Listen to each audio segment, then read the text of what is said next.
If you really want full marks in class 10 science, ignoring this video would be the biggest mistake you could make. So, today I am going to tell you how you can score full marks in science. NCERT is your first and last weapon. Basically आपको NCERT की कोई भी line को ignore नहीं करना, because NCERT से ही आपका question paper बनता है। तो आपको NCERT की हर डेफिनेशन, डायग्राम और टेबल को अच्छे से पढ़कर जाना है, क्योंकि इन्हीं चीजों से आपका क्वेश्चन पेपर बनने वाला है। अगर आपने अभी तक NCERT को कंप्लीट नहीं करा है तो आप CBSE गाइडेंस, जो कि एक YouTube चैनल है, उससे भी अपनी NCERT को कवर कर सकते हैं। अगर आप पूरी NCERT को उस तरह से नहीं पढ़ना चाहते तो आप बेसिकली प्रशांत सर से पढ़ सकते हो, जो कि 2 and 3 आवर्स में आपका जो चैप्टर है उसको कंप्लीट करा देंगे। तो आपको उनसे पढ़ना है, बिकॉज बेसिकली वो आपको इंपॉर्टेंट चीजें पढ़ाएंगे, तो आपके मार्क्स और ज्यादा इंक्रीज होने की पॉसिबिलिटी जो है वो बढ़ जाएगी। देन नेक्स्ट इज कि आपको नोट्स बनाने हैं, लेकिन नोट्स जो अब आप बनाओगे वो शॉर्ट होने चाहिए। Not make detailed note of all chapters,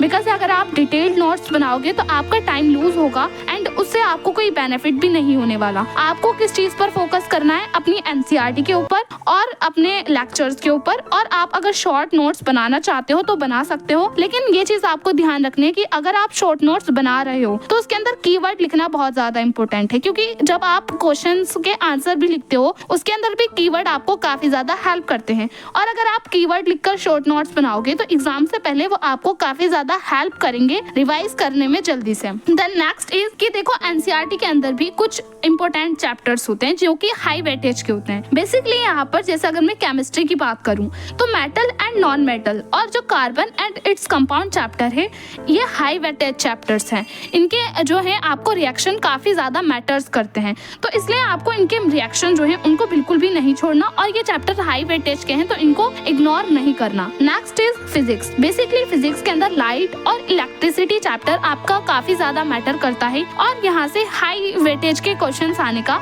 chances 100% होते हैं। इसलिए आपको इनके रे डायग्राम और न्यूमेरिकल्स को बिल्कुल भी इग्नोर नहीं करना। If I talk about biology, तो बायोलॉजी के अंदर life process, control and coordination और जो रिप्रोडक्शन चैप्टर है, यहाँ से हाई वेटेज के क्वेश्चन आने के चांसेस 100% हैं।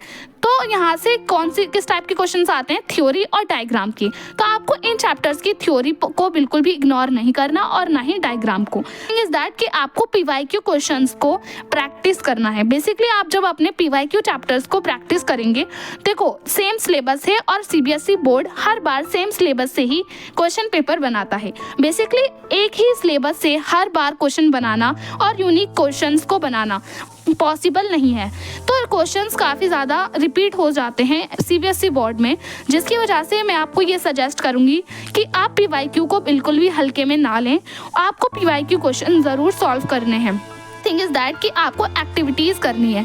बेसिकली अब हम जानते हैं कि जो CBSE बोर्ड है उसने ये चीज़ें बताई हैं कि अब प्रैक्टिकल क्वेश्चंस आएंगे, मतलब बिल्कुल भी रट्टाफिकेशन के आपके क्वेश्चन नहीं आने वाले, आपको प्रैक्टिकल क्वेश्चंस आने वाले हैं, जिसकी वजह से आपको एक्टिविटीज़ करनी है, क्योंकि प्रैक्टिकल क्वेश्चन जो आपके एग्जाम में आएंगे वो आपके एक्टिविटीज़ से ही बनने वाले हैं। द थिंग इज दैट कि आपको आंसर राइटिंग करनी है। बेसिकली यहाँ पर क्या है कि जब आप जब अपना डायग्राम बना रहे हो, जैसे क्वेश्चन आया कि आपको कोई लेबल डायग्राम बनाना है, तो आपको डायग्राम को अच्छे से बनाना है। उसके अंदर बिल्कुल भी कलर्स या फिर पेन यूज करके कलरफुल अपना टाइम वेस्ट नहीं करना। आपको पेंसिल से डायग्राम्स बनाने हैं, बस उसको अच्छे से लेबल करना है। सेकंड थिंग इज दैट कि अगर आपको कोई क्वेश्चन आता है और उसके अंदर डायग्राम के बारे में नहीं बोला कि आपको डायग्राम नहीं बनाना और उसका वेटेज 5 मार्क्स का है, तो आपको उसके अंदर आंसर भी लिखना है प्लस उसके अंदर डायग्राम भी बनाना है, ताकि आप ज्यादा मार्क्स को एक्वायर कर सको।